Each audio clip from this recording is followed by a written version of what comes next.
When we're practicing mindful awareness, building our ability to notice when our system goes into difficult and usually uncomfortable emotional experiences, we can use the skills of distress tolerance to manage the different modes of behaviour that are using ineffective coping mechanisms that are simply designed to keep us safe. This provides the opportunity to then work on removing the rigidity to our childhood schema, being 100% accurate all of the time. We do this through the use of the skills we learn in the emotion regulation module, and when all of this is working in full flow, we're now on the road to living the life we want to live. So what's next? One of the most important things that many of us need to work on in living the life we want to live, something that is strongly tied to our own individual unmet childhood needs, is our true authentic connection to other people. It's a simple fact that human beings need to feel connected.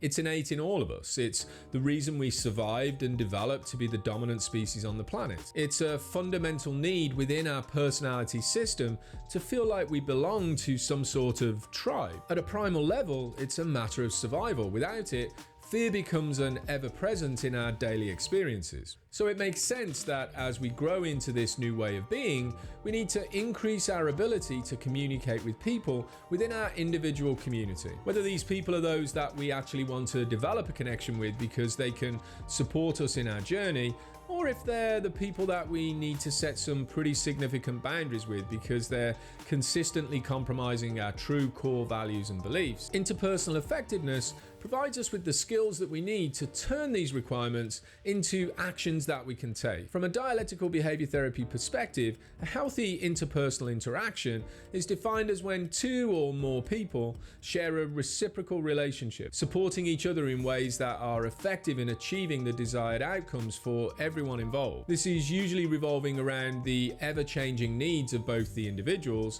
and the collective on the whole. Now, this is a pretty broad and an extremely intellectualized way of looking at what healthy relationships are, but we can basically boil it down to describing the way that people want and often actually need to coexist with each other within the world around them. This definition refers to the many different ways in which individuals are directly involved with each other, and it explores how they communicate their wants, their needs, their thoughts, and their feelings. Most people are generally striving for this type of reciprocal relationship in all areas of their lives. However, if you're anything like me, creating these healthy interactions in all walks of life is often a lot harder than we expected it to be, for a variety of different reasons. Interpersonal interactions include the way that we talk to the people that are in our environment, as well as how we act when spending time together. For example, when people are watching a movie together, or sharing a meal, or even just talking about their everyday life,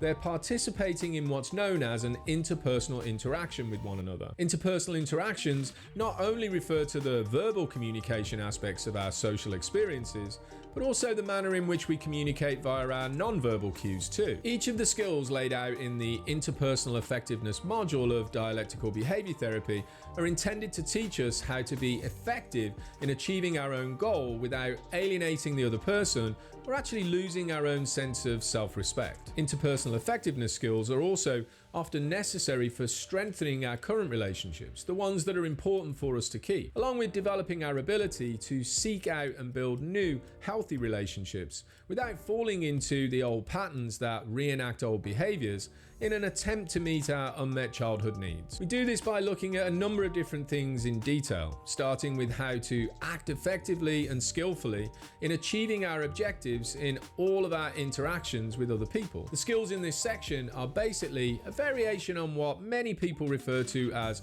assertiveness skills. They revolve around the ways in which we can be interpersonally effective in a couple of different types of situations. First, when asking others to do the things we want them to do, and second, when building new relationships or strengthening current relationships and even ending destructive ones. The DBT interpersonal effectiveness skills fall into three main categories, which revolve around a central question that we ask ourselves so that we can know which skill fits the situation.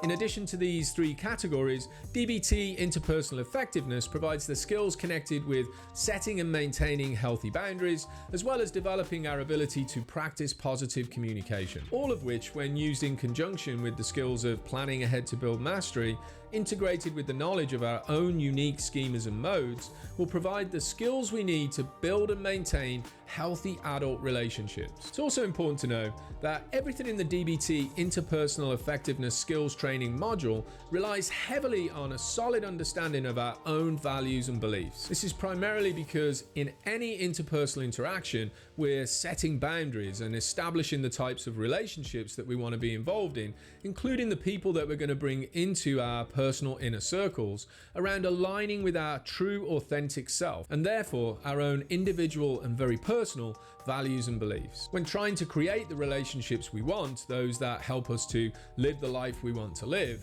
the only thing that gets in the way of achieving the things that we want to achieve is when we find ourselves responding to an active schema that's present in our system. As a result, there are parts of our personality that are basically acting out, trying to meet an unmet childhood need. It's also important to keep in mind that when many people are asked to describe their current strengths and weaknesses in the skills of interpersonal effectiveness, those skills that we're trying to work on in this particular module, their awareness may not correspond with their actual skill levels. For example, some people report having absolutely no skills at all. However, in actuality, they're able to apply the skills quite effectively when their emotions are regulated. On the other side of things, some people may believe that they have strong interpersonal effectiveness skills, but then demonstrate a clear kind of deficit when placed in distressing situations. Either way, participating in this module is extremely beneficial, as it's going to highlight the areas that we need to work on and provide support and encouragement in our process of building mastery in the way that we want to communicate with people that are important to us. If you take a look around the pages of my website or my YouTube channel, you're going to find a lot more videos and handouts that explore the skills available through the Dialectical Behavior Therapy Interpersonal Effectiveness skills training module, all of which have the intention of providing you with the opportunity to develop them to match your own unique communication style. Remember that these skills, like all the skills in dialectical behavior therapy, take time and lots of practice to make them actually your own. If you find these skills difficult and clunky to use at first, then you're probably in the right place, because most people who seek out DBT skills training didn't develop these skills naturally in the early part of their life. So we have to re-educate the parts of our personality on how to use them right now. And we do all this so that we can live the life we want to live according to our true, authentic values and beliefs. Now, if you've got an opinion on this or anything else to do with the integration of DBT and schema therapy, please feel free to leave a comment in the chat. I'd really like to hear your point of view. And if you want to know more, come join our live online meetings that I facilitate each week on Zoom. I'll leave some links for those groups in the description below. And as always, if you like the content of this video, please subscribe to the channel, smash that like button, and turn on those notifications to get all the latest from me and the Liberation Place. I hope this gave you some ideas on how the DBT interpersonal effectiveness skills can help you to build your own supportive interpersonal relationships. Thanks for watching. See you again soon. Take care, be safe, and be well.